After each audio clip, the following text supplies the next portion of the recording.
The slap came so fast I didn't have time to react. My glasses went flying, shattering on the elegant ballroom floor as 130 guests watched in absolute silence. My cheek burned, but the pain in my chest was far worse. Juliet, my daughter-in-law, had just slapped me on her wedding day because I refused to hand over the keys to my apartment. "That's what you get for being so selfish," she screamed at me in front of everyone. "A woman your age doesn't need so much space." The silence that followed was deafening. No one moved to help me as I crouched down, trembling, to pick up my broken glasses. Some guests looked away, uncomfortable. Others whispered among themselves, but no one, absolutely no one, dared to defend the poor, old mother-in-law who had just been publicly humiliated. My son Ethan stood motionless, his gaze fixed on the floor as if I were invisible. "You're not welcome here anymore," Juliet continued, smoothing her pristine wedding gown. "Ethan and I need our privacy to start our new life. Your apartment would be perfect for us while we shop for something better." Her words were pure venom. For months I had endured her condescending comments about my worn-out clothes, my old car, my simple life. But this had crossed a line that should never have been touched. I rose slowly, feeling all eyes on me like sharp daggers. Tears streamed down my face, but inside, something had changed forever. That slap wasn't just a physical blow, it was the final straw. For years I had kept a low profile, living with humility and discretion. I had secrets no one, not even my own son, knew. Memories of the last few months began to bombard my mind as I slowly walked toward the exit. I remembered when Juliet first came to my apartment 2 years ago. Her face fell when she saw my modest home, my old furniture, my small kitchen. "Seriously? This is where Ethan's mom lives?" she had asked him, her voice just loud enough for me to hear. From that moment on, every visit had been a silent torture. "Aurora, you should move to a smaller place," she had told me 3 months ago during a family dinner. "At your age, you can't maintain such a big apartment. Besides, Ethan and I are thinking of having kids soon. We'll need more space." Her fake smile didn't fool anyone, except my son, who seemed to lose his personality whenever she spoke, acting like a puppet on a string. The humiliations had escalated gradually. First, it was the comments about my clothes. "Aurora, don't you have anything more modern to wear?" Then it was about my car. "That car is so old. It's dangerous for you to drive that." Next, it was my part-time job at the local flower shop. "I don't understand why a woman your age is still working instead of relaxing." Each phrase was a small, poisoned dagger stabbing at my self-esteem. My name is Aurora Hughes. I am 68 years old, and all my life, I have been a woman who prefers discretion over ostentation. I work at a small flower shop 3 days a week. I drive a 10-year-old car. I buy my clothes at discount stores. To the outside world, especially to Juliet, I am just a middle-class widow living on a fixed income. But that's exactly the image I have carefully cultivated for decades. What none of those people looking at me with pity knew was that my life had been completely different before my husband passed. My husband, Robert, had not been the office worker everyone believed. We had made a conscious decision to live modestly, to keep our true wealth a secret, to protect our family's privacy in a way that I now understood had been prophetic. As I walked out of the ballroom, the guests' conversations followed me like a toxic cloud. "Poor thing, she looks so fragile," whispered Juliet's aunt. "The bride is right. That woman can't take care of herself anymore," added Ethan's cousin. "She should be in a retirement home, not living alone," another guest commented with false compassion. Each word was like acid pouring on open wounds. The cool temperature of the ballroom's air conditioning contrasted sharply with the suffocating heat in my chest. My hands trembled as I fumbled for my cell phone in my worn black purse, a purse I had used for 5 years, not because I couldn't afford a new one, but because I had learned to value practicality over appearances, something my daughter-in-law would clearly never understand. I dialed a number I knew by heart, a number I hadn't used in over a year because I had naively hoped it would never be necessary. "Carlos, it's Aurora. I need you to come to the Royal Oaks Ballroom immediately. Yes, right now. Bring the documents you know about. It's time for them to know the truth." My voice trembled, but there was a firmness in it I hadn't felt in a long time. "Are you sure, Mrs. Hughes?" Carlos asked with his professional but concerned voice. "Once we do this, there's no turning back." I glanced back at the ballroom one last time, where I could see Juliet laughing with her friends, likely telling them how she had put her useless mother-in-law in her place. Ethan was by her side, smiling weakly, showing not a single ounce of remorse for what he had just witnessed. "Completely sure," I replied. 30 minutes, Carlos, no more." I hung up the phone and walked toward my car with determined steps. For the first time in years, I was going to drop the mask I had used to protect my family. For the first time, they were going to meet the real Aurora Hughes.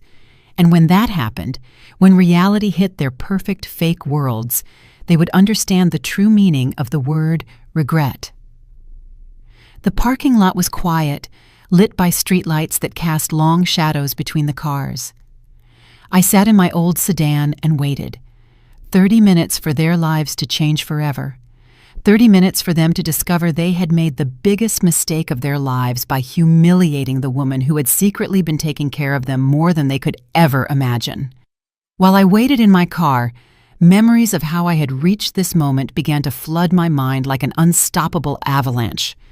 It had all started exactly 2.5 years ago, when Ethan came to my apartment with that nervous smile I knew so well from when he was a boy. "Mom, I want you to meet someone very special," he had told me. And there she was, Juliet, with her perfectly styled hair, her designer clothes, and that smile that didn't reach her eyes. From the very first moment, I knew something wasn't right. The way she looked at my apartment, evaluating every corner with thinly veiled disdain, told me everything I needed to know about her intentions. "How cozy," she had murmured as she looked at my secondhand furniture and my sun-faded curtains. Her tone suggested the opposite. Ethan, completely blinded by what he believed was love, didn't notice the condescension in her voice. That first dinner had been a silent disaster. Juliet barely touched the food I had lovingly prepared, claiming she was watching her figure. When I asked her about her family, she gave evasive answers, but not before asking me about my financial situation with a curiosity that I found alarming. "And how do you manage on a widow's pension, Aurora? It must be hard to get by on so little money," she had said with fake concern. What Juliet didn't know was that I had been observing her as much as she had been observing me. Over the next few months, I began to notice patterns that put me on high alert. Every time they visited my apartment, she would make comments about how outdated everything was, about how I deserved something better in my golden years. But her eyes always lingered on the details that really mattered. The prime location of the building, the panoramic view from my balcony, the size of the rooms. One day, while Ethan was in the bathroom, I heard her speaking softly on the phone in my kitchen. "Yes, Mom. His mom's apartment is in a super expensive area. If I can get her to move to a smaller place, we could stay here until we have our own place. She's so naive, she'll probably even thank us for helping her with the transition." Her words cut through me like a knife, but I maintained my composure when she returned to the living room, feigning innocence. From that moment on, every interaction with Juliet became a carefully orchestrated performance on both our parts. She played the concerned daughter-in-law, worried about her mother-in-law's well-being, while I pretended to be the vulnerable old woman who needed guidance. But inside, I was gathering information, observing her moves, understanding her true motivations. It was like a game of chess where we both thought we were winning. The following months brought a gradual escalation in her attempts at manipulation. First, there were the subtle suggestions. "Aurora, I've seen some lovely apartments for people your age, with all-inclusive services and no maintenance worries." Then came the more direct pressures. "You can't keep living alone at your age. It's dangerous. What if you fall and no one finds out for days?" Each argument was designed to make me feel incompetent and helpless. Ethan, my own son, began to echo the same phrases like a trained parrot. "Mom, Juliet is right. Maybe it would be better for you to consider moving to a more manageable place." Seeing him gradually transform into that woman's puppet was more painful than any direct insult. The son I had raised with so much love and sacrifice now saw me as an obstacle to his happiness. The psychological campaign intensified after they announced their engagement. Visits became more frequent but also more tense. Juliet had started bringing real estate magazines and brochures for senior communities. "I'm just exploring options for you, Aurora. I want to make sure you have the best quality of life possible," she would say, spreading the materials on my coffee table as if it were a business negotiation. But I had been doing my own research. One afternoon, when they went out to run wedding errands, I decided to call an old friend who worked in real estate. "Amelia, I need you to investigate something for me," I told her. "There's a couple who are very interested in my apartment, and I want to know more about their real financial situation." What I discovered chilled me to the bone. Juliet and Ethan were neck-deep in debt. The wedding they were planning cost more than $50,000, completely financed with credit cards and personal loans. The apartment they were renting was on the verge of eviction for non-payment. The luxury cars they drove were financed with payments they couldn't afford. Their lifestyle was a facade built on suffocating debt. Everything started to make sense.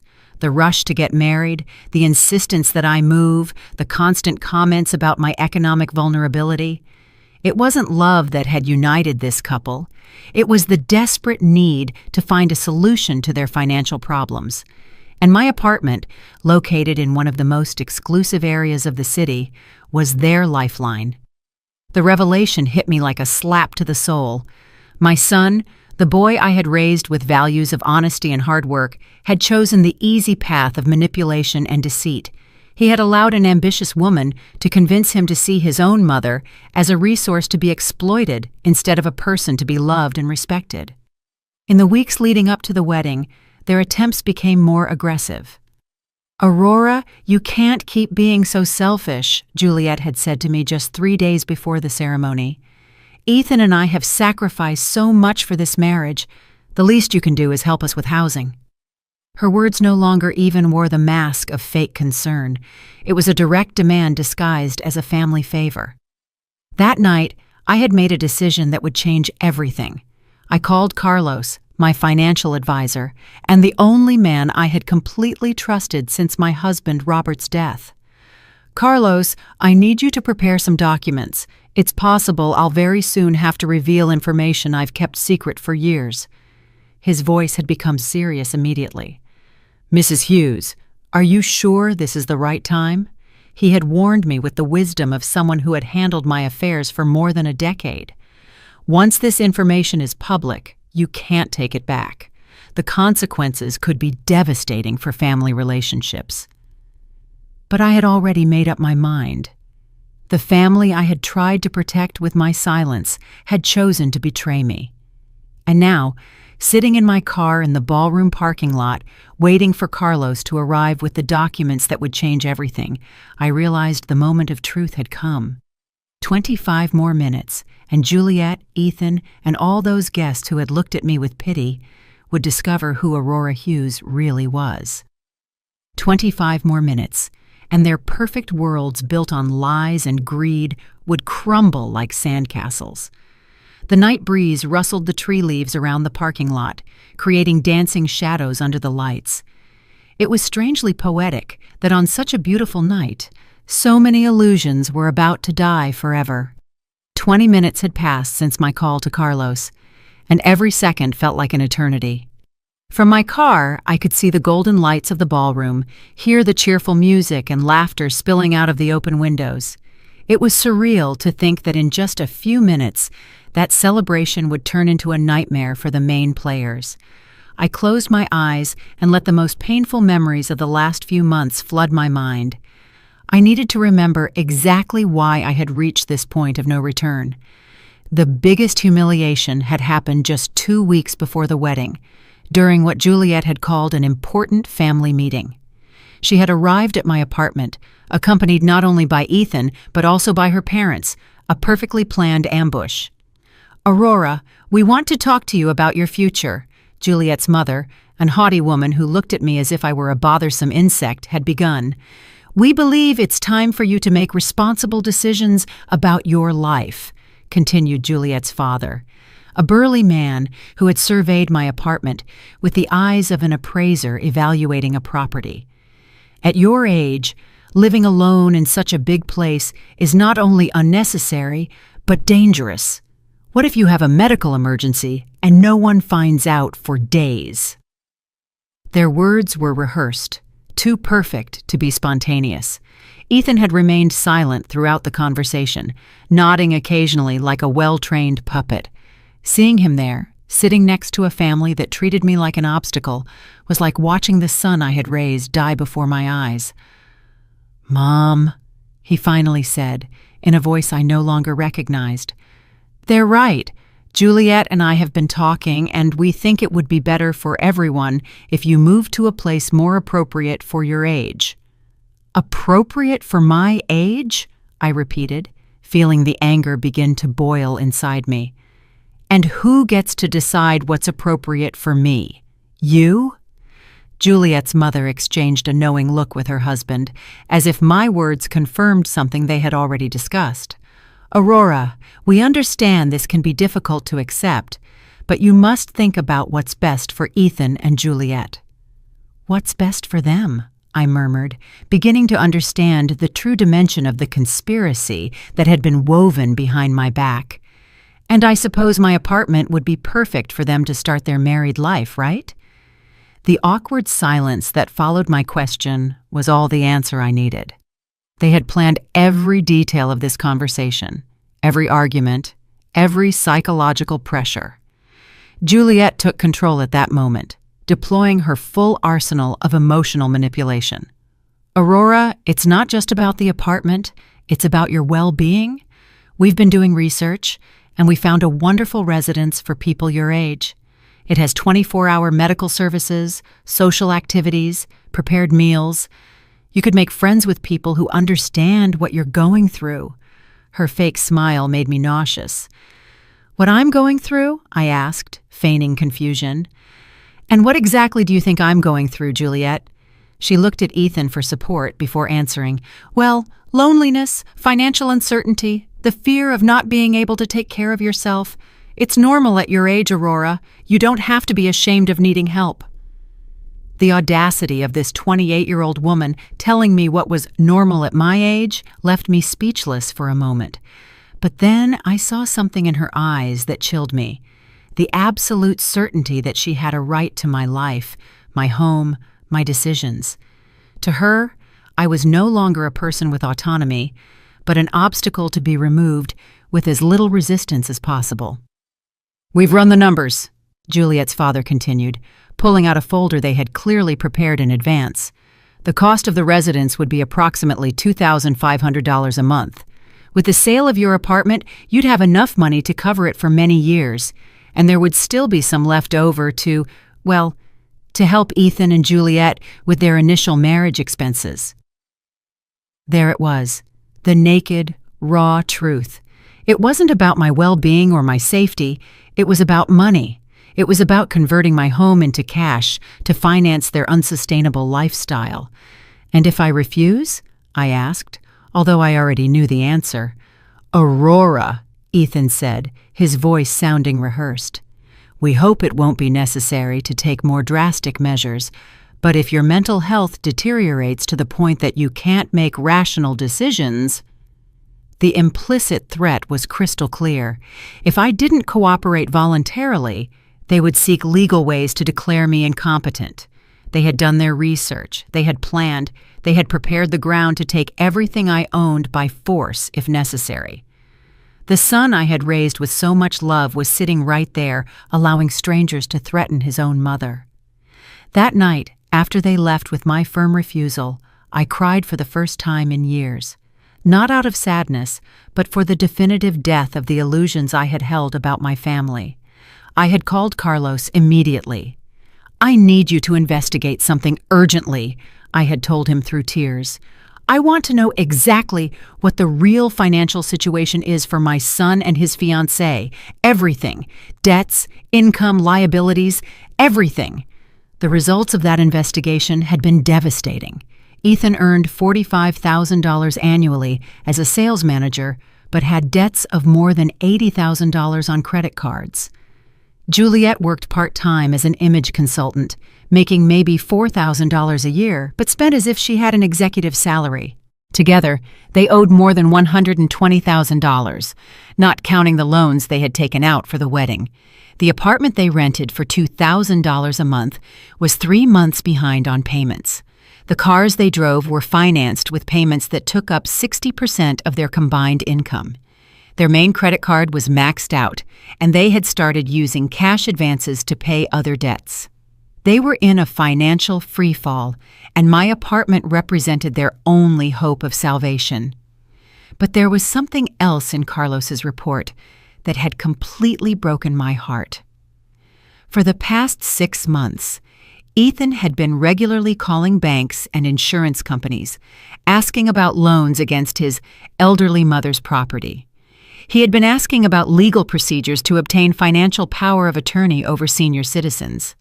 My own son had been planning my systematic dispossession for months. The most painful information had come at the end of the report. According to a private investigator Carlos had hired, Juliet had been telling her friends that she had sacrificed herself by getting engaged to an older, less attractive man because his mother had valuable properties and no competitive heirs. To her, marrying Ethan wasn't love. It was a strategic investment in my estate. That revelation had been the final straw.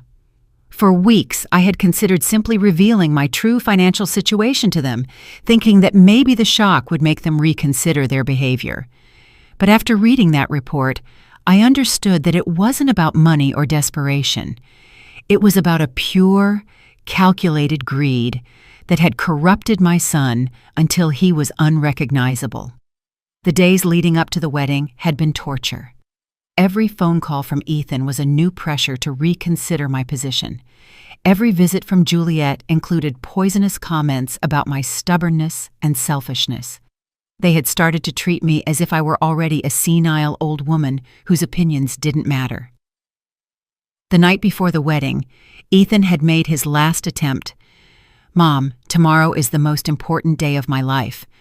Please don't ruin it by being difficult. Juliet just wants what's best for all of us." His words had been the final confirmation that I had lost my son forever. The man who was getting married the next day was no longer the boy I had raised with so much love and sacrifice. And now, sitting in my car waiting for Carlos, I realized that everything had led to this inevitable moment. It wasn't about revenge or cruelty. It was about justice. It was about showing them the consequences of their actions. It was about teaching them that some lines should never have been crossed. 15 more minutes, and everything would change forever. My hands trembled as I dialed the number for Joseph, my neighbor from the apartment next door, a 70-year-old man who had been a silent witness to all the tense visits of the last few months. "Joseph, it's Aurora. I need to ask you for a very important favor," I said, my voice shaking. "Could you go to my apartment and bring me the brown folder from the second drawer of my desk?" "Yes, right now. It's urgent." Joseph had been like a brother to me since Robert passed away, and I knew I could trust him without him asking questions. While I waited, I remembered the conversation I had with Joseph just a week earlier. He had witnessed from his balcony when Juliet arrived with a real estate appraiser without notifying me. "Aurora, that girl brought a man with a briefcase who was measuring your apartment from the outside," he had told me with obvious concern in his voice. "When they saw me, they left quickly. I don't like what's happening at all." Joseph had been the first to notice the subtle changes in Ethan's behavior over the last few months. "Your son doesn't greet me like he used to," he had observed. "He used to stay and chat with me when he came to visit. Now he rushes in and out as if he's ashamed of something." His words had confirmed what my heart already knew.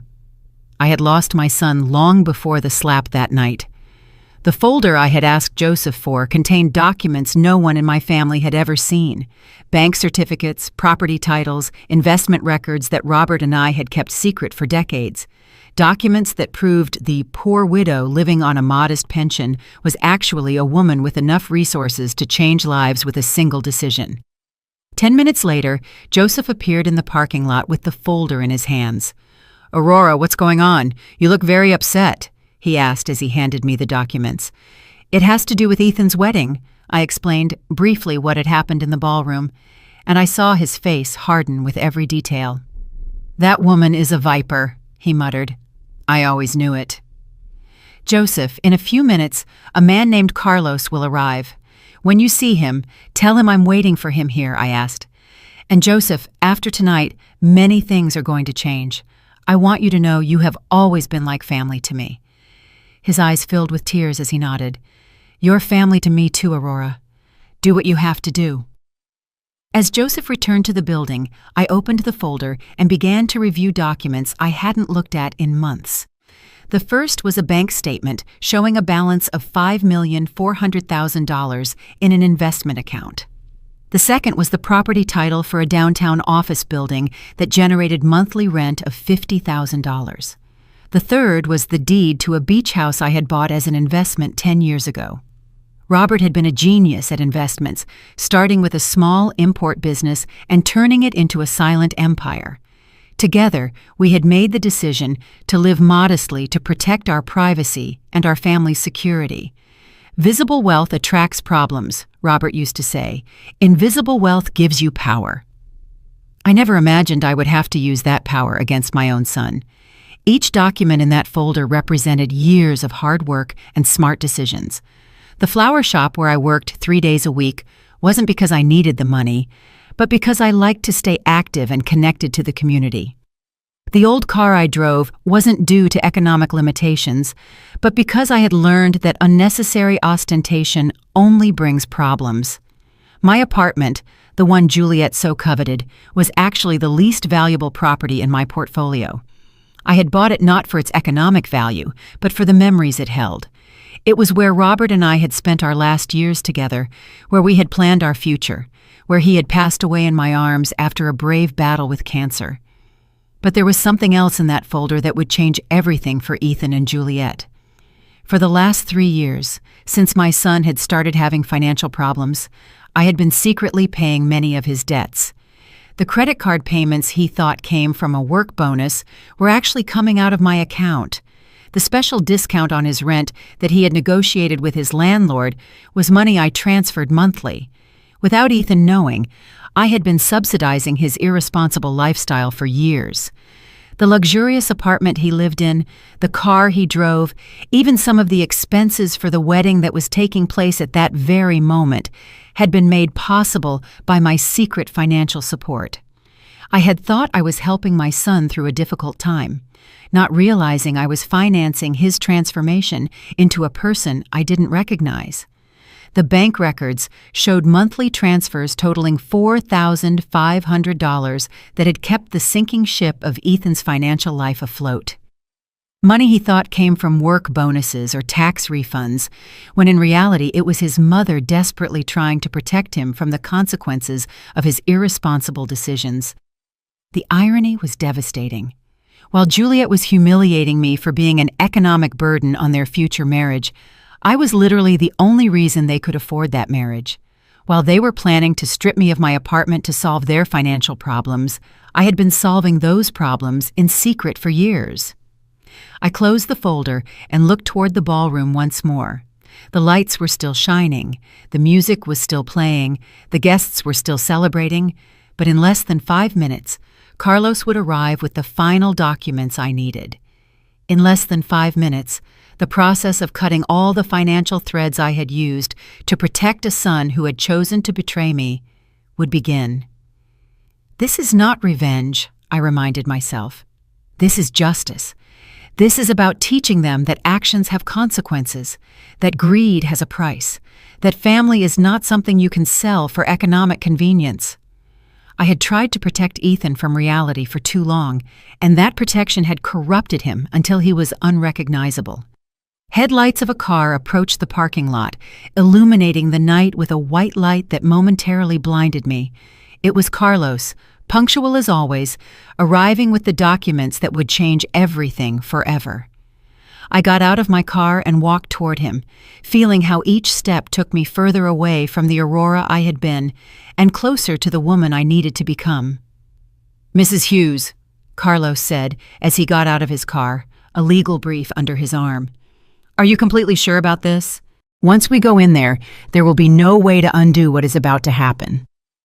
I looked toward the ballroom one last time, where my son and his new wife were probably still celebrating their victory over the useless old woman they had just humiliated. "I have never been more sure of something in my life, Carlos. It's time for them to meet the real Aurora Hughes." Carlos opened his folder under the parking lot light and began to show me the documents he had prepared with his characteristic efficiency. "Mrs. Hughes, here is the order for the immediate suspension of all bank transfers you have been making in Ethan Hughes's name," he said, pointing to the first paper. "Also, here is the notice of cancellation of the lease agreement that you had confidentially guaranteed. The landlord will receive this document tomorrow morning." I took the papers with trembling but determined hands. Each document represented a thread that I had carefully woven for years to protect my son, and now I was cutting those threads one by one. "And the payment for the ballroom?" I asked, although I already knew the answer. "Cancelled," Carlos confirmed. "The deposit you had guaranteed will be withdrawn tonight. They will have until tomorrow to find an alternative form of payment." The magnitude of what I was about to do hit me like a cold wave. For 3 years, I had been the invisible safety net that had kept Ethan and Juliet's lives afloat. The apartment they lived in, the car he drove, even the wedding that was taking place at that very moment had all been made possible by my secret financial support. And now, in a single night, I was going to withdraw all that support definitively. "Carlos, I want you to understand something," I said to him as I signed each document with a determination I hadn't felt in years. "This is not cruelty or revenge. This is the only way for them to learn the real value of things. For too long, I protected them from the consequences of their actions, and that protection corrupted them into people I don't recognize." "I understand perfectly, Mrs. Hughes," Carlos replied with genuine respect in his voice. "In my 30 years as a financial advisor, I have seen many families destroyed by greed and ingratitude. What you are doing requires more courage than most people possess." His words gave me the final strength I needed to take the last step. We walked together toward the ballroom entrance, and with each step, I could feel my heart beating faster. It wasn't nervousness I felt. It was a strange mix of sadness for what I had lost and anticipation for what I was about to regain. My dignity, my self-respect, my right to be treated as a human being instead of as a resource to be exploited. The music stopped abruptly when we entered the ballroom. 130 pairs of eyes turned toward us, and I could see the confusion on the guests' faces. Some recognized Carlos immediately. After all, he had handled the financial affairs of several prominent families in the city for decades. His presence at social events usually meant that something important was about to happen. Juliet was the first to react. "What are you doing here, Aurora?" she shouted at me from the center of the dance floor, where she had been posing for photos with Ethan. "You already left once. Wasn't that enough drama for one night?" Her voice carried that arrogance I had come to know so well, but I could detect a note of nervousness that hadn't been there before. "Ladies and gentlemen," Carlos said in a clear, professional voice, "I apologize for interrupting this celebration, but I have urgent legal matters to discuss with Mr. Ethan Hughes and Mrs. Juliet Dawson." The silence that followed was so deep you could hear the hum of the air conditioning. Some guests began to pull out their cell phones, sensing they were about to witness something extraordinary. Ethan slowly approached, his face pale and his eyes full of confusion. "What's going on here, Mom?" he asked me, in a voice that no longer sounded as confident as it had when he had humiliated me just minutes before. "Who is this man, and why is he talking about legal matters?" I could see his hands trembling slightly as he adjusted his tie, a nervous gesture he had had since childhood. "Ethan," I said in a voice firmer than it had sounded in months, "this is Carlos Jones, my financial and legal advisor. He has come to deliver some documents that I think you will find very enlightening." Carlos opened his folder and took out the first document. "Mr. Ethan Hughes, you are hereby notified that the financial guarantee your mother had provided for your lease agreement has been immediately canceled. Your landlord will be notified tomorrow morning, and you will have 30 days to find a new guarantor or vacate the property." All the color drained from Ethan's face. "Financial guarantee," he murmured, looking at me with eyes that were beginning to fill with comprehension and horror. "Mom, what is he talking about?" But I could see from his expression that a part of him already knew. For years, he had suspected that his financial luck wasn't completely natural, but he had chosen not to ask questions because the answers might have been uncomfortable. "Also," Carlos continued relentlessly, "the monthly transfers of $4,500 that your mother had been making to your personal accounts have been permanently suspended. This includes payments for credit cards, car insurance, and various other expenses that you believed were being covered by other sources." Juliet let out a gasp that echoed throughout the ballroom. "That's impossible!" she exclaimed, running toward us, her wedding dress dragging on the floor. "Ethan doesn't have a rich mother. Look how she lives. Look at her clothes, her car. She's an old woman living on a miserable pension." Her hysteria was evident, and several guests began to murmur among themselves with increasing fascination. "Finally," Carlos said, taking the last document from his folder, "the guaranteed payment for this celebration has also been canceled. The ballroom management will have the right to demand full payment before guests can leave tonight." His words fell on the ballroom like a bomb, and I could see some guests nervously begin to move toward the exits. The realization hit Ethan like a hammer. "You," he muttered, looking at me with eyes that couldn't fully process what they were hearing. All this time, you've been paying for everything." His voice broke on the last word, and for a moment I saw the small boy he had once been, vulnerable and confused. "For 3 years, Ethan," I confirmed, in a voice that sounded strangely calm after the emotional storm I had been living through. 3 years in which I thought I was helping you get through a difficult time. 3 years in which I believed you would eventually recover and become the man I raised. 3 years in which I hoped you would remember the values I taught you." Juliet began to pace in circles, clutching her head with increasing desperation. "This can't be happening! This can't be real!" she screamed, as the guests watched her with a mix of horror and morbid fascination. "You're a poor old woman. You work at a flower shop. You drive a 10-year-old car. You can't have money." "Appearances are deceiving, Juliet," I said finally, feeling decades of careful performance come to an end. "For years, I chose to live simply because my husband and I believed that visible wealth attracts problems. It turns out we were right. It's just that the problems came from where we least expected them." The music had stopped completely, and the only sound in the ballroom was the agitated breathing of the newlyweds and the growing murmurs of the guests, who were beginning to understand that they were witnessing something completely unexpected. Some were already recording with their phones, instinctively knowing that this story would become urban legend. "Mom," Ethan said, his voice broken, "please, there has to be some way to fix this. The wedding, the guests, everything." But I could see in his eyes that he was finally beginning to understand the magnitude of what he had lost. Not just money or financial support. He had lost his mother, the woman who had loved him unconditionally for 35 years. "The only way to fix this, Ethan," I replied, "was not to break it in the first place." The silence in the ballroom became deafening. 130 guests held their breath as they processed what they had just heard. Juliet stood motionless for the first time all night, her eyes darting between Carlos, the documents, and my face, as if trying to find a crack in the reality that was collapsing around her. Ethan just stared at me with an expression I will never forget, a mixture of shock, belated comprehension, and absolute horror. "Mrs. Hughes," Carlos said in a voice loud enough for everyone to hear, "would you like me to proceed with reading the full financial details?" His question hung in the air like a sword over the newlyweds' heads.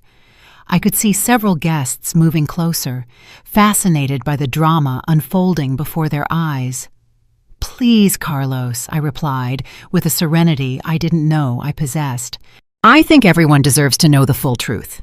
Juliet tried to interrupt with a desperate shriek, but Carlos raised a hand and continued with the precision of a surgeon performing a delicate operation.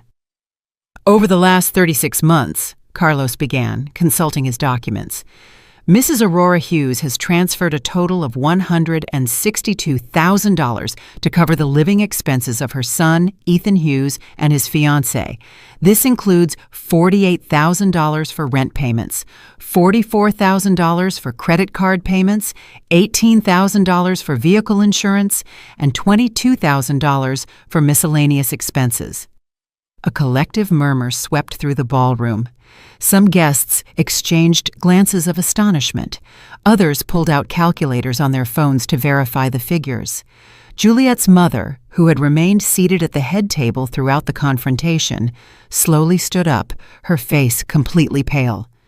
"Furthermore," Carlos continued relentlessly, "Mrs. Hughes personally guaranteed the total cost of this celebration, including the ballroom, food, music, flowers, and photography, for an amount of $53,000, money which, as I mentioned earlier, is no longer available to cover these expenses." Juliet finally found her voice, but what came out was more of a wail than coherent words. "This is impossible! It's a lie! No one can have so much money and live like a pauper!" She turned to the guests as if looking for support, but found only fascinated faces, and some who were clearly amused by her desperation. "My dear Juliet," I said with a calm that contrasted dramatically with her hysteria, "you have just learned a very valuable lesson about judging people by appearances. For years, I chose to live simply because my husband Robert and I valued privacy above ostentation. It turned out to be a very wise decision." Ethan finally reacted, approaching me with hesitant steps. "Mom, please, there has to be an explanation. There has to be a way to resolve this. You can't destroy my life like this." His voice broke on the last word, and for a moment, I felt a pang of maternal pain that almost made me waver. "Destroy your life?" I repeated, feeling the anger begin to boil inside me again. "I'm destroying your life? Wasn't it your wife who slapped me in front of 130 people? Wasn't it you who stood by without saying a word while I was being humiliated? Wasn't it you who planned to strip me of my home?" The truth of my words resonated in the ballroom like church bells. Several guests nodded, clearly remembering the scene that had started all this drama. Some even had videos on their phones of the slap Juliet had given me, digital evidence of the cruelty that had triggered this revelation. "But that was different," Ethan muttered, though his voice lacked conviction. "We didn't know. We didn't understand. We thought you really needed help." His excuses sounded pathetic even to himself, and I could see some guests exchanging looks of contempt. "You didn't know?" I asked, my voice rising for the first time all night. "You didn't know you were planning a family ambush to pressure me into selling my home? You didn't know you had brought a real estate appraiser without my knowledge? You didn't know you had been investigating legal ways to declare me incompetent if I didn't cooperate?" With each question, Ethan's posture shrank. Carlos took advantage of the moment to pull another document from his folder. "Mr. Hughes, I must also inform you that your mother has decided to amend her will. All assets that were previously designated for you to inherit have been redirected to charities dedicated to protecting seniors from family abuse." The impact of this declaration was like a silent explosion. Juliet staggered backward as if she had been physically hit. "You can't do that!" she shrieked, her mask of composure finally falling completely. "We're your family. Ethan is your only son. You can't disinherit him over a stupid fight." "A stupid fight," I repeated, letting the words hang in the tension-filled air. "Is that how you describe a family conspiracy to strip an old woman of her home? Is that how you justify slapping your husband's mother on her own wedding day?" My voice had turned icy, and I could see some guests flinch. Juliet's father, who had remained silent throughout the confrontation, finally approached with an expression of poorly disguised panic. "Mrs. Hughes, I think we're all a little upset by the emotions of the day. Maybe we could discuss this in private when things have calmed down a bit." His tone was that of a man who had just realized he had bet on the wrong horse. "There's nothing to discuss in private," I replied firmly. "Everything I had to say has been said here, in front of the same people who witnessed my humiliation. You chose to make this public, so my response will be public." The guests' heads moved between us as if watching a tennis match, absorbed in every exchange. Carlos closed his folder with a dry snap that echoed throughout the ballroom. "Mrs. Hughes, all documents have been delivered and explained. The legal effects will begin immediately." He turned to Ethan and Juliet with a professional expression, but not without a certain satisfaction. "I suggest you contact your own legal and financial advisors as soon as possible." Juliet finally collapsed. She literally dropped into a nearby chair and began to cry with uncontrolled sobs that echoed through the ballroom. "Everything is ruined," she murmured through her tears. "Everything we planned, everything we worked for, it's all destroyed." Her wedding dress, once immaculate, was now wrinkled and stained with tears. "No," I said, approaching her for the first time since the slap. "What's destroyed are the lies, the greed, and the lack of respect. What's destroyed is the illusion that you can treat people like objects and expect there to be no consequences." I stopped in front of her, forcing her to look up. "This is what happens when you mistake kindness for weakness." Ethan went to his wife and placed a trembling hand on her shoulder. "Juliet, we have to find a way to fix this. There has to be something we can do." But even as he spoke, I could see in his eyes that he knew it was too late. Some bridges, once burned, cannot be rebuilt. "There is a way to fix this, Ethan," I said, looking him directly in the eyes for the first time in months without feeling pain. "You can learn from this. You can grow from this. You can become the people I hoped you would be before greed corrupted you." My voice softened slightly, because despite everything, he was still my son. But that growth will have to happen without my financial help, without my apartment, and without my inheritance. You will have to do it the hard way, like everyone else does. The ballroom remained in absolute silence, every person present knowing that they were witnessing the definitive end of a family relationship. Carlos and I headed toward the exit, leaving behind a ballroom full of shocked guests and a newlywed couple whose perfect world had collapsed in less than 30 minutes. As Carlos and I walked toward the exit, the silence behind us was interrupted by a voice I didn't expect to hear. "Wait, Aurora!" It was Lucy, Ethan's younger sister, who had been sitting at a table in the back throughout the confrontation. She ran toward us with tears in her eyes and an expression of absolute horror on her face.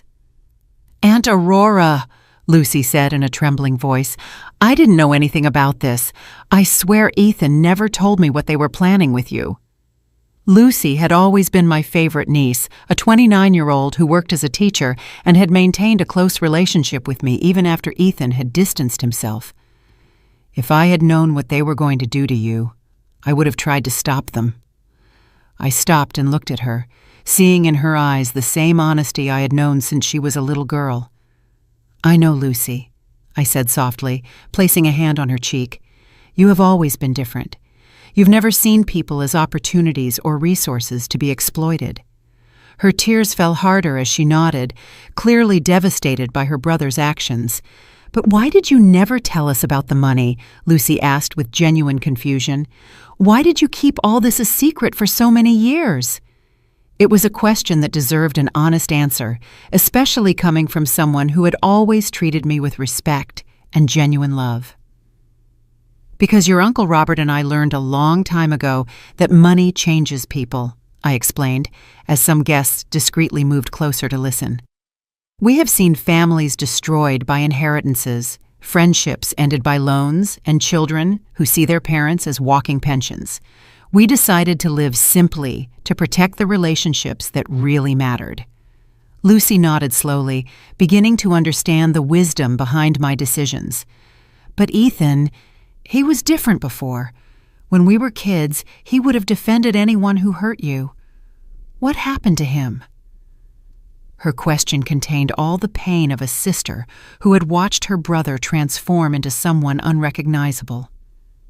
"What happened to him was Juliet," I replied with sadness, but without bitterness. "What happened to him was greed disguised as love, ambition without values, and me in my effort to protect him, depriving him of the chance to learn important lessons about responsibility and consequences." My answer resonated through the ballroom, where the guests were still engrossed in every word. Carlos had respectfully stayed to the side during this exchange, but now he approached and murmured something in my ear. "Mrs. Hughes, the ballroom manager is approaching. It seems he's already found out about the cancellation of the guaranteed payment."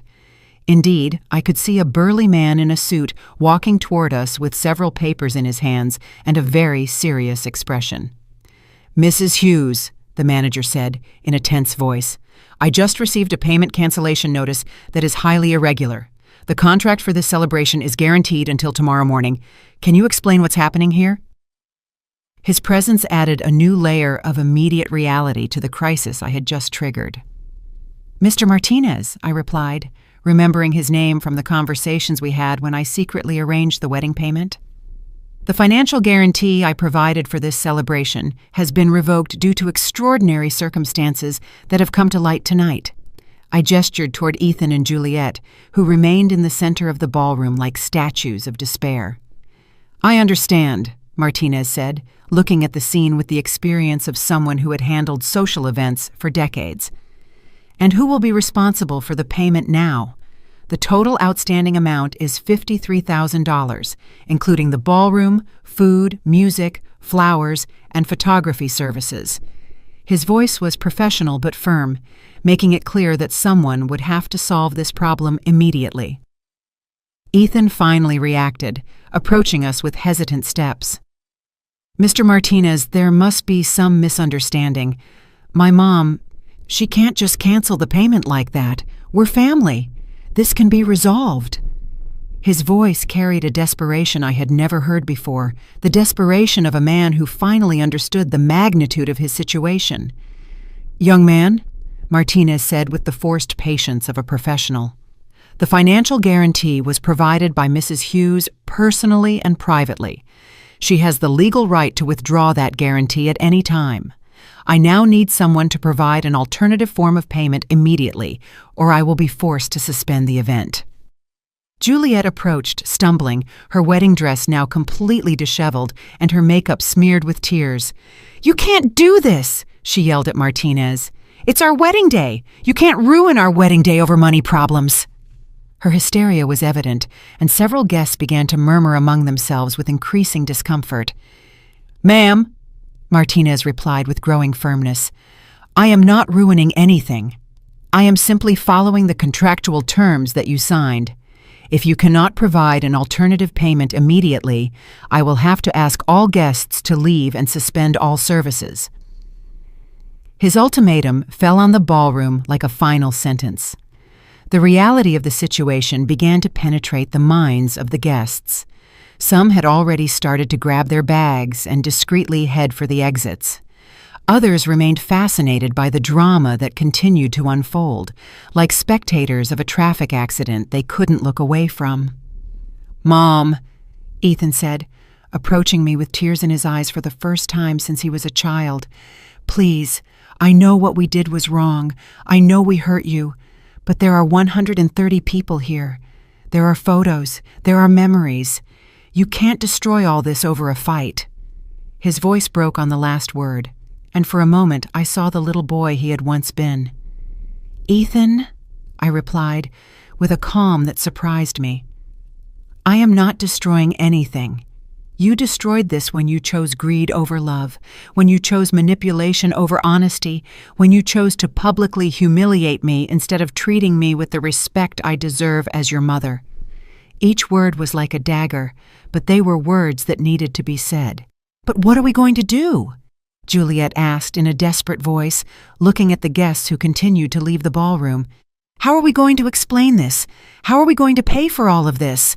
Her panic was evident, and I could see she was finally starting to understand the real implications of her actions. "You're going to do what all responsible people do," I replied. "You're going to find ways to earn money honestly.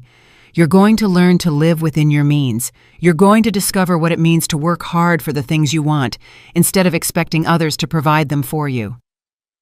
My voice had grown stronger, and I could feel decades of accumulated wisdom pouring out through my words. Carlos approached discreetly and murmured, "Mrs. Hughes, the legal process is complete.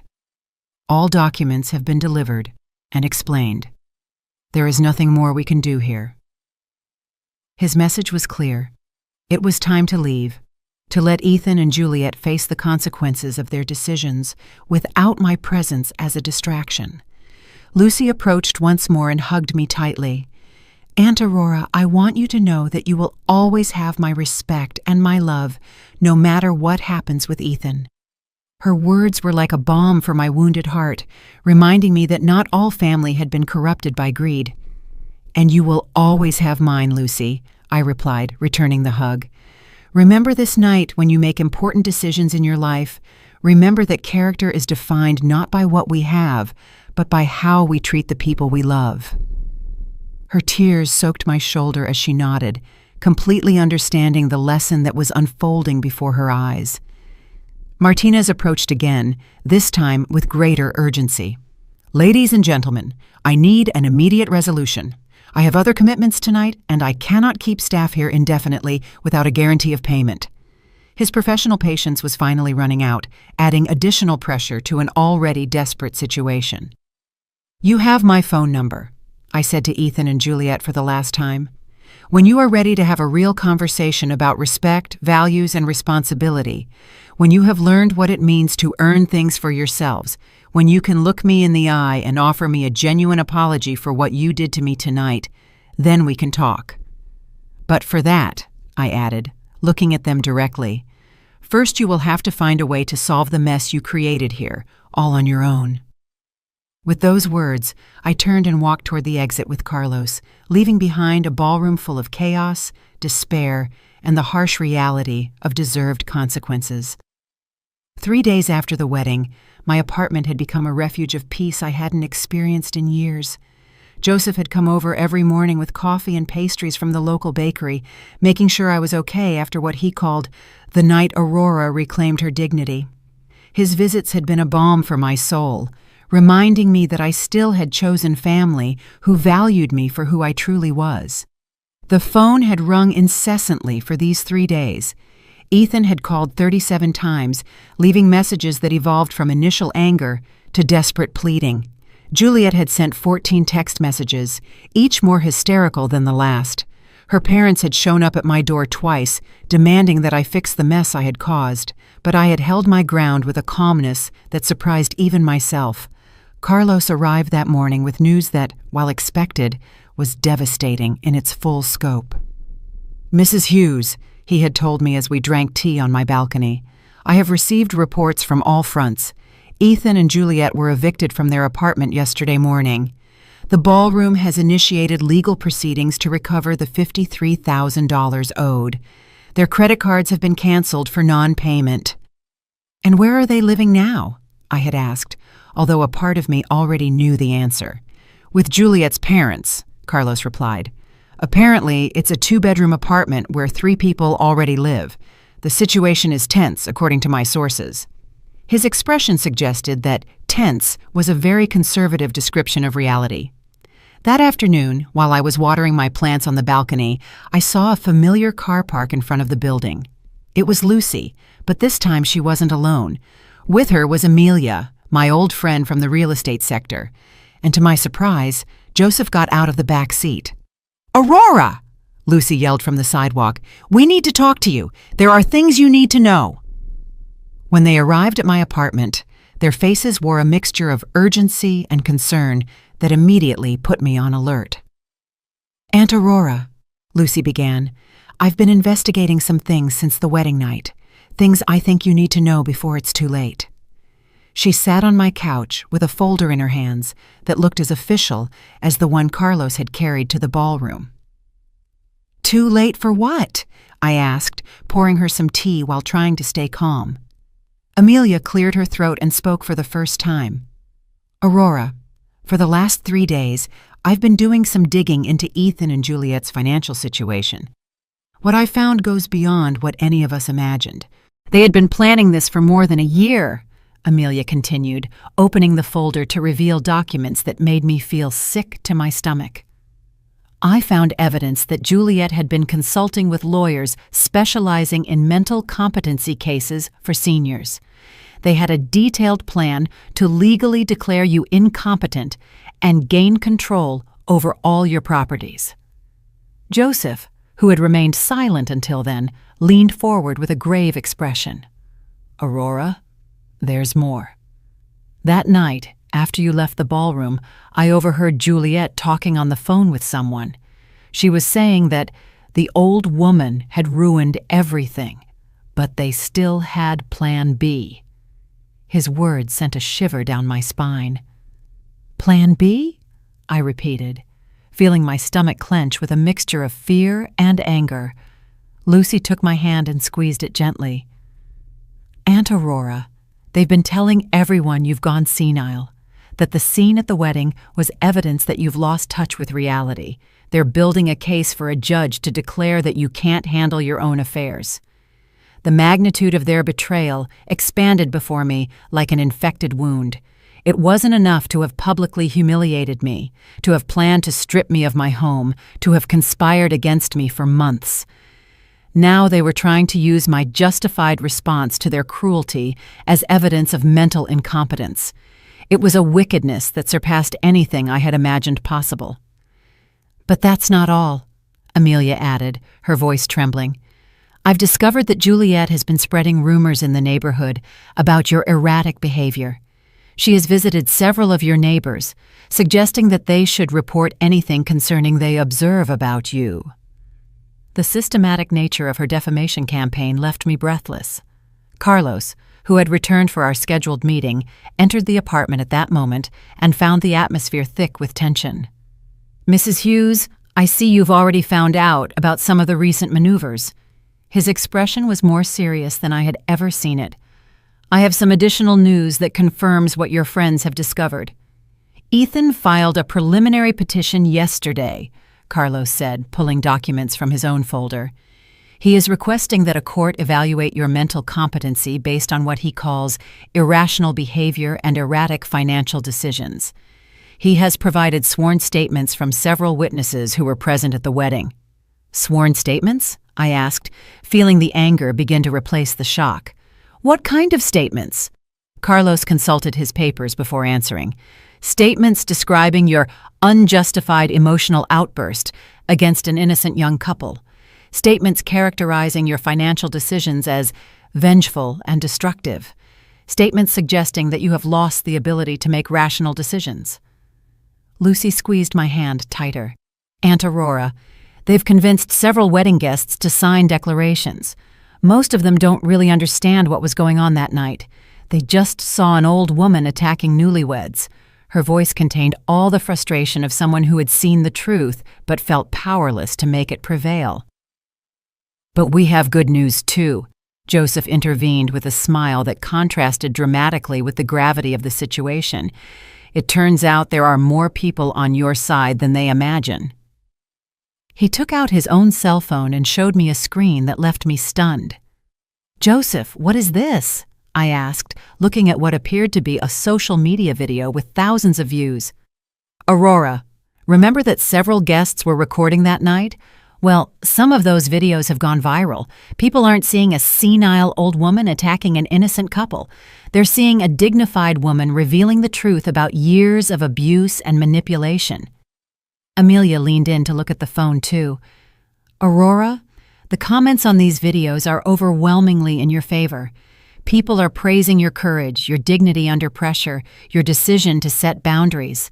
Some are sharing their own stories of family abuse. You've become a symbol of resistance against the exploitation of seniors. Carlos nodded in approval. This public response will be invaluable if the case goes to court. It's difficult to argue that someone is mentally incompetent when thousands of people are applauding the logic and justice of their actions. His professional smile had returned, suggesting that perhaps the legal battle wouldn't be as one-sided as I had initially feared. But there's something else you need to know, I said, making a decision I had been considering for the last 3 days. If Ethan and Juliet want to play this game, if they want to turn this into a public legal battle, then they are going to discover exactly who they're messing with. I stood up and walked to my desk, where I had been preparing my own folder of documents. For these 3 days, I have been in contact with several lawyers specializing in elder abuse. I have been documenting everything: the intimidating visits, the implicit threats, the conspiracy to strip me of my property, even the slap Juliet gave me. I took out photographs of my swollen cheek, taken immediately after the wedding, medical evidence of the physical assault. If they want war, I continued, with a determination I hadn't felt in decades, they will have war, but it will be a war fought on my terms, with my resources, and with the truth on my side. Furthermore, I added with a smile that surprised even myself, I have decided to do something I should have done years ago. I am going to tell my full story publicly. I am going to show the world exactly what happens when greed is disguised as family love. The room filled with a new energy, the energy of people who knew that justice was on their side and that they had the resources to make it prevail. 6 months after that night that divided my life into a before and an after, I found myself sitting in the most important television studio in the city, waiting for the interview to begin that would tell my full story to the entire country. The program, Stories of a Lifetime, had contacted Carlos after the wedding videos had accumulated more than 2 million views on social media. My story had become a national symbol of resistance against family abuse of seniors. The journalist, Catherine Diaz, a woman respected for her professional integrity, reviewed her notes while the technicians made the final lighting adjustments. "Mrs. Hughes," she said to me with a warm smile, "I want you to know that you have inspired thousands of people with your courage. We have received hundreds of letters from viewers who have lived through similar situations." During these 6 months, many things had changed. The legal case Ethan and Juliet tried to build against me collapsed spectacularly when Carlos presented evidence of their conspiracy to declare me incompetent. Not only did they lose the case, but they were fined for legal frivolity and ordered to pay my attorney fees, which amounted to $45,000. The bankruptcy that followed was swift and devastating. Ethan had lost his job when his employer found out about the public scandal. Juliet had tried to start an image consulting business, but the viral videos had ruined her professional reputation.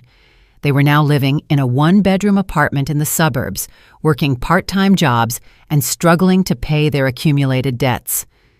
"We are on the air in 5 minutes," the program director announced. I looked at the cameras that would soon broadcast my story to millions of homes, feeling a mix of nervousness and determination. At my side was Carlos, who had agreed to appear with me to explain the legal aspects of the case. In the audience were Joseph, Lucy, and Amelia, my pillars of support during these difficult months. The most painful thing about these 6 months had been Ethan's complete silence. After losing the legal case, he had made no attempt to contact me. There were no calls asking for forgiveness, no letters explaining his behavior, no acknowledgement that his actions had been wrong. It was as if he had decided that it was easier to hate me than to face the reality of what he had done. Juliet, on the other hand, had tried to contact me several times. Her messages had evolved from legal threats to desperate pleas for financial help. The last message, received just 2 weeks earlier, said, "Aurora, I know we made mistakes, but we're family. Ethan is sick with stress and I'm pregnant. Please, you can't let your grandchild grow up in poverty." The news of the pregnancy had been like a dagger to my heart. I was going to be a grandmother, but my grandchild would grow up in a home filled with resentment toward me. However, I had learned the most difficult lesson of my life. I couldn't save people who didn't want to be saved. Trying to do so only perpetuated their destructive behavior. "Mrs. Hughes, we'll start in 30 seconds, Catherine informed me. I took a deep breath and thought of all the people who had written to me after seeing the videos, telling me their own stories of family abuse, seniors whose children had taken control of their finances, parents emotionally blackmailed by irresponsible adult children, grandparents threatened with not seeing their grandchildren if they didn't provide financial support. We are live in 3, 2, 1. The red light on the camera came on, and Catherine began with an introduction she had rehearsed perfectly. Good evening and welcome to Stories of a Lifetime. I am Catherine Diaz, and tonight we have with us Aurora Hughes, a 68-year-old woman whose story has shocked the nation and put the issue of family abuse against seniors at the center of a national debate. Mrs. Hughes, Catherine continued, turning to me, 6 months after the events at your son's wedding, how does it feel to know that your story has inspired so many people? Her question was direct but compassionate, allowing me to start on my own terms. I feel grateful, I replied, feeling my voice stabilize as I spoke.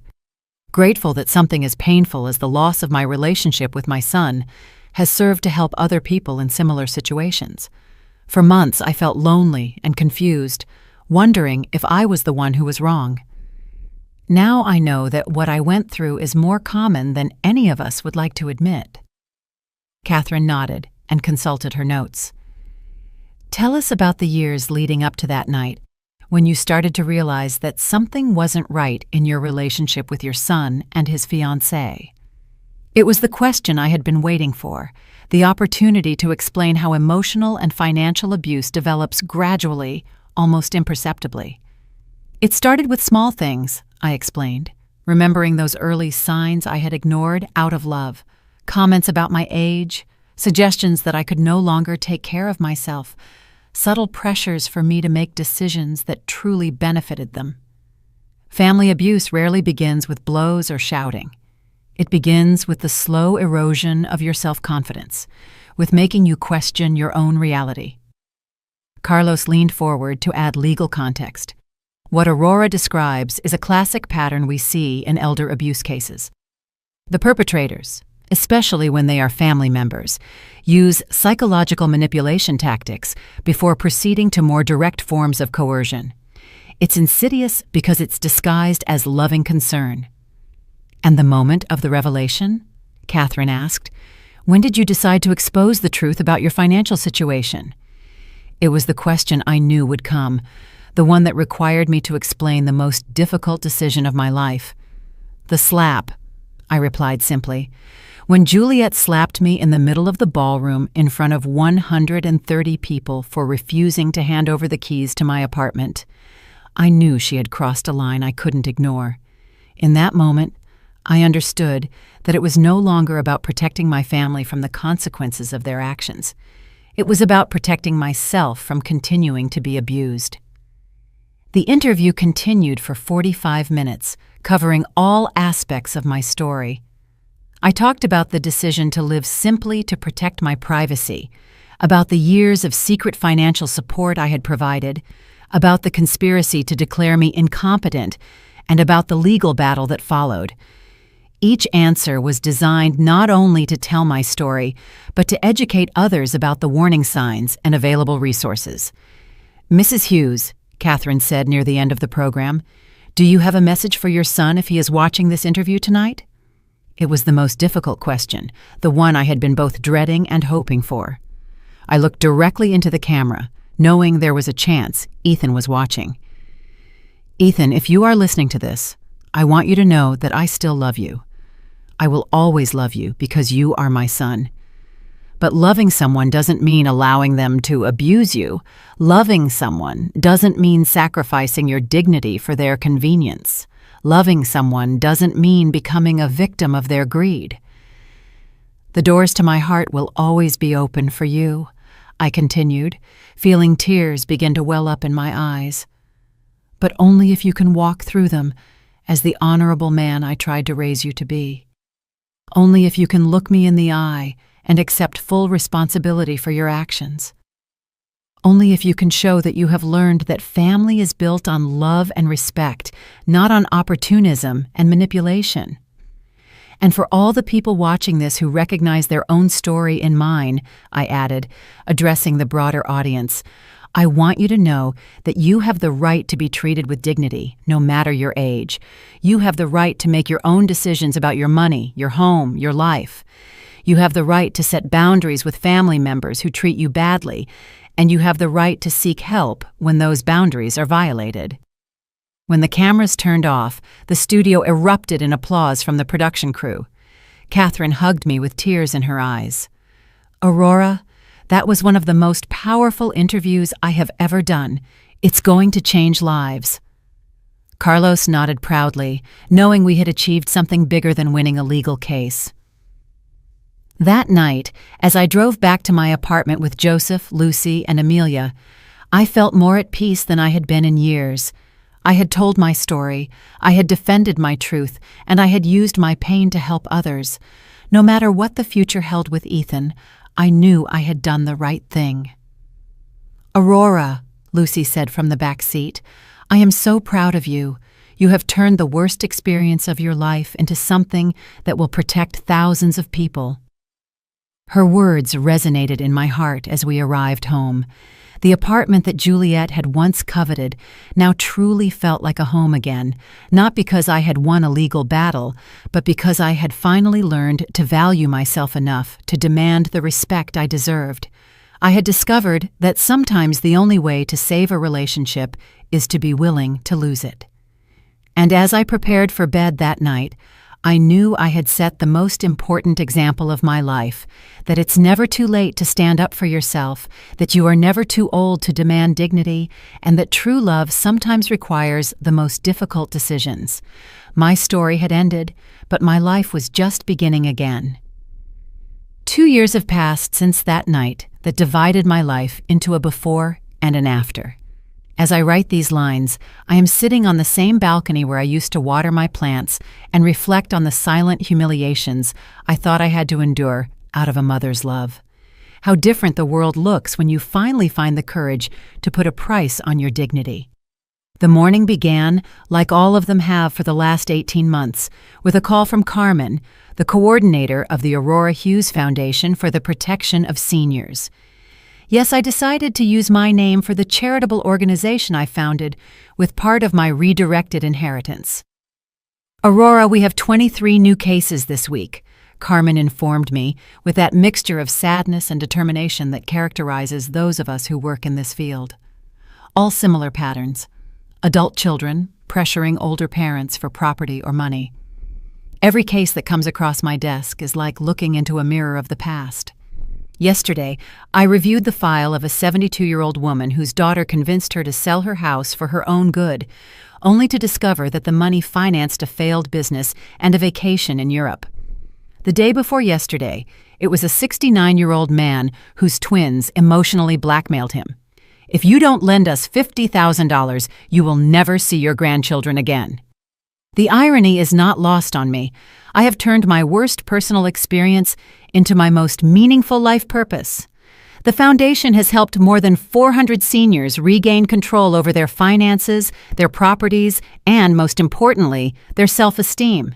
We have specialized lawyers, social workers, psychologists, and a support system that I wish I had had when I felt so lonely and confused. Joseph is still my dearest neighbor, although he is now also my foundation's vice president. His 72 years are filled with a renewed energy since he started giving lectures on how to detect family manipulation. Aurora, he told me last week as we were reviewing cases, I never thought my golden years would include becoming a detective for dysfunctional families, but it's the best adventure I've ever had. Lucy moved into the apartment next door a year ago. After her divorce from a marriage that had lasted only 8 months, she decided she needed to be close to the bravest person she knows. Working as the foundation's educational director has given her a purpose she never found in her career as a traditional teacher. "Aunt Aurora," she tells me frequently, "you taught me that sometimes real family doesn't come from blood, but from those who choose to respect you unconditionally." The success of my public story has brought unexpected consequences. The book I wrote with the help of an investigative journalist became a national bestseller. When Love Hurts, An Elderly Woman Fights Back has sold more than 200,000 copies, and all the royalties go directly to the foundation. The letters I receive from readers are living testimonies that my experience resonated in thousands of homes where silence had been the norm. Carlos is still my financial advisor, but now he is also the foundation's principal accountant. His experience in handling the legal aspects of my confrontation with Ethan has become an invaluable asset in helping others in similar situations. "Mrs. Hughes," he told me during our monthly meeting, "we have recovered more than $3 million in properties and savings that abusive family members had illegally obtained. The question everyone asks me, the one that comes up in every interview and every deep conversation, is if I miss Ethan. The answer is complex and painful. I miss the child he was, the young man who had shown flashes of kindness and honor. I miss the illusion of the family I thought we had, but I don't miss the last few years of manipulation, emotional blackmail, and systematic disrespect." Ethan tried to contact me exactly 3 times during these 2 years. The first was 6 months after the television interview, when apparently some co-workers had seen the show and started treating him differently. The second was when his son, my grandson Oliver, was born 14 months ago. The third was 3 months ago when Juliet left him, taking the baby and half of their meager possessions. Each time he called, it was to ask for financial help, never to offer a genuine apology or acknowledge the harm he had caused. His pattern of thought remains identical. He sees his problems as external injustices, not as consequences of his decisions. The last conversation lasted less than 5 minutes and ended when he said, "Mom, your pride is more important than your grandson." I replied with a clarity that surprised me. "Ethan, my dignity is exactly as important as my grandson, and I hope that one day he learns that lesson better than you did." It was the first time I had ever hung up the phone on my son, and it was also strangely liberating.